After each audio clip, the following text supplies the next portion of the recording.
In this video, we'll take a look at prioritizing GitGuardian incidents and how you can fine-tune the process for your organization. Hi, I'm Dwayne, developer advocate at GitGuardian. Efficiently dealing with leaked secrets means dealing with the most critical ones as quickly as possible. In a world where you're responding in real time and keeping up with each incident, it's pretty straightforward to know what to work on at any given moment. But most teams have a backlog. Actually, most teams using GitGuardian start with a substantial backlog as they set up the platform, thanks to our deep historical scans. When you first connect a repository or other source to GitGuardian, the platform does an historical scan looking through the full history for secrets. For repositories, this means all branches and all commits, going back to the start of the project. Your list of incidents can number in the hundreds or maybe in the thousands as a result. What do you work on first? We designed the GitGuardian incident table to help you quickly answer exactly this question. Let's first understand the interface and then discuss how to best leverage filtering, saved views, and sorting to tune the prioritization process for your organization. Here we are in a GitGuardian workspace. By default, you start with the All view showing you the fire hose of all incidents, no matter what the status. We'll return to views later in this video, but for now, let's take a closer look to the columns on the screen. The first data point we show is the date of each incident's first occurrence, sorted from most recent to oldest. We've found that secrets that were detected most recently have the highest probability of being valid and thus harmful.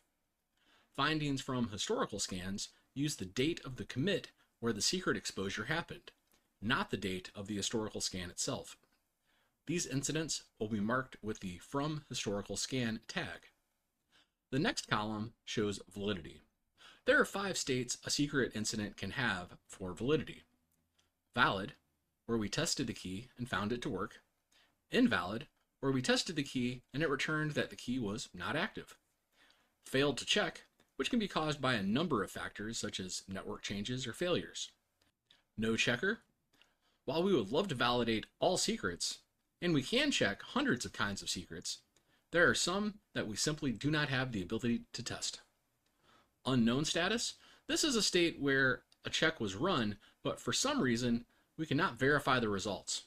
Just a note, we will never show invalid or valid unless this is verified. The next column shows the type of secret in the incident. This aligns with our detector naming convention. Beside this data point, you can see a small magnifying glass icon. Hovering over this icon opens the secret preview, showing you the actual secret from the incident and some surrounding text for context. Below the secret type, you'll find the unique GitGuardian incident number, and depending on the incident, additional icons that will reveal more context on hover. This includes the secret's presence, showing occurrences, counts, and presence in Git history, and how many files need to be fixed to address the issue. We'll come back to severity later, but for now, let's look at the info column. This shows the location of the leak, including the specific file in case it's a Git repo, as well as showing the identity and email of the committer, or the author of the secret in another system. The tags column shows 2 kinds of tags: GitGuardian's pre-built tags, which are automatically applied, and custom tags, which can be manually applied by your team.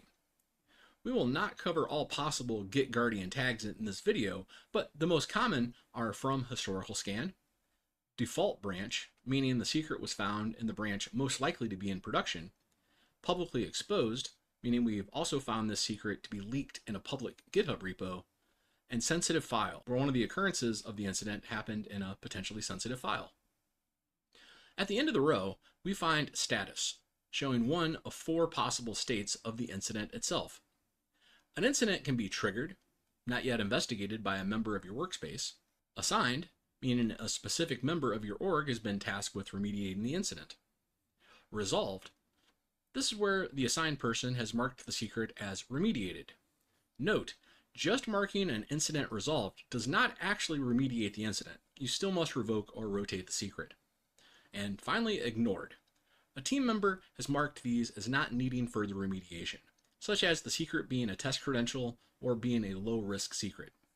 Note, GitGuardian provides automation via our playbooks that automatically ignore incidents when the associated secrets become invalid, regardless of their previous state, or if the secrets are deemed as false positives. This behavior is turned on by default. This column also shows if there's an issue opened in an integrated security operations platform like Jira or ServiceNow. Now, let's return to the severity column. Users can assign each incident one of 6 possible severity scores. The different levels are critical, concerning a critical service, and these must be tackled as quickly as possible. High, which typically involve an important service with a potentially broad impact. Medium severity, which is still a concern, but potentially limited in impact. Low, which is typically for minor services. And info, which concerns a minor service with a potentially limited impact.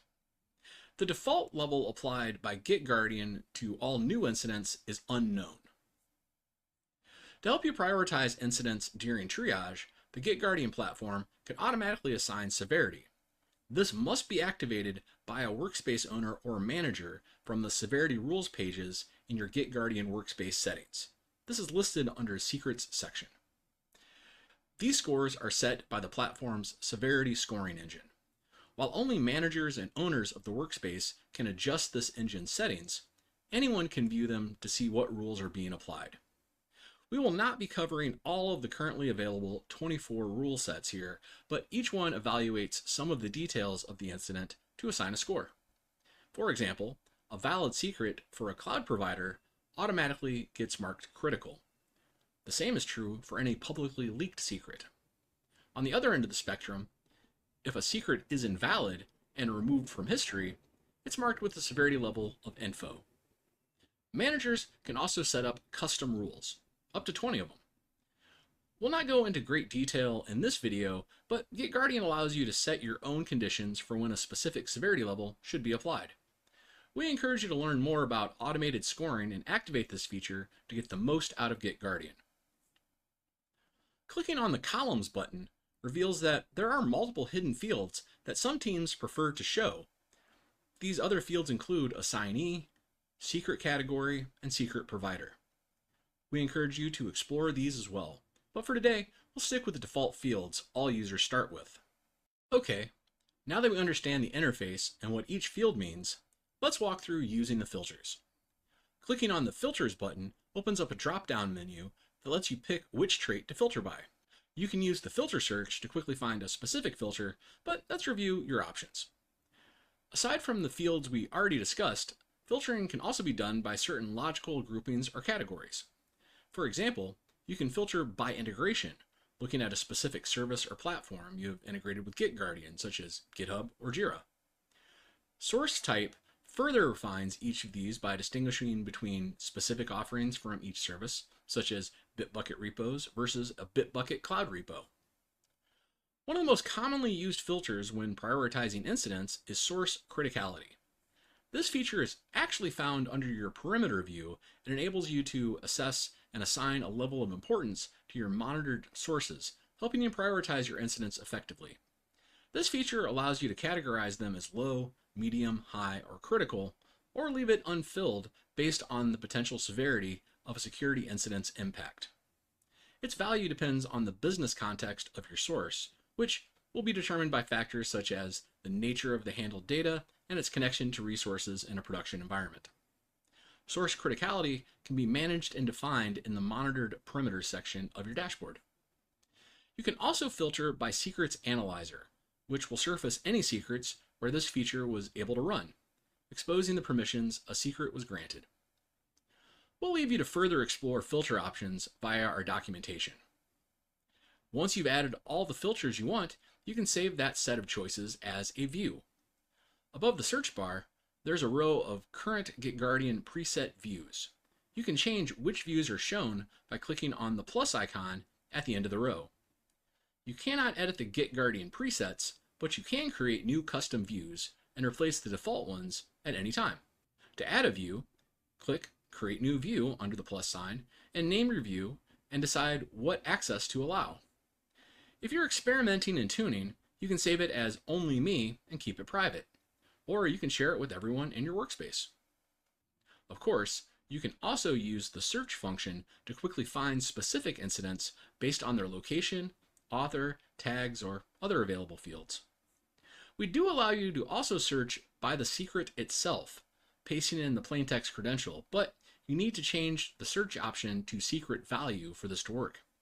We also advise taking extra caution whenever you're working with a plaintext credential. Now that we know how the incident's overview page is laid out and what each field means, let's walk through a couple of examples to find some specific incidents to focus on for remediation. First up, let's walk through addressing valid secrets that have not yet been pushed to a vault. This requires integration with a secret management vaulting solution like AWS Secrets or CyberArk's Conjure Cloud. First, I can save this view by using the plus icon and creating a new view with the name Valid Triggered No Vault Critical, just for example. Let's filter by secret validity, narrowing it down just to valid secrets. Next, I want only triggered incidents that have not been assigned yet. Now, I'll add the filter for vault, selecting not vaulted to find the ones that still need to be properly stored. And finally, let's focus on the ones with a severity of critical. Now I have a short list of 12 incidents I'll tackle next. Next up, let's tackle our most critical secrets. Let's start with a filter for source criticality, selecting critical. And let's further refine that list by narrowing it down to incidents with severity scores that are also set to critical. Again, I just want to see the triggered incidents, and let's focus only on the secrets found in GitHub and GitLab. Finally, I'm most concerned with the secrets family of webhook URLs, as they can allow for rather nefarious behavior. And just like that, I've narrowed down the full list to a short list of 10 items to address next. Again, I could save this view if I want, but these filters will be persistent for me while I'm logged in, so I'll skip that for now. Thank you for watching this video on prioritizing incidents in your workspace. We provide a lot of flexibility to help you triage your incidents in the manner that best fits your organization. We would be happy to answer any further questions. Just reach out to your GitGuardian point of contact. And finally, thank you for using GitGuardian to improve your team's security posture and fight secret sprawl.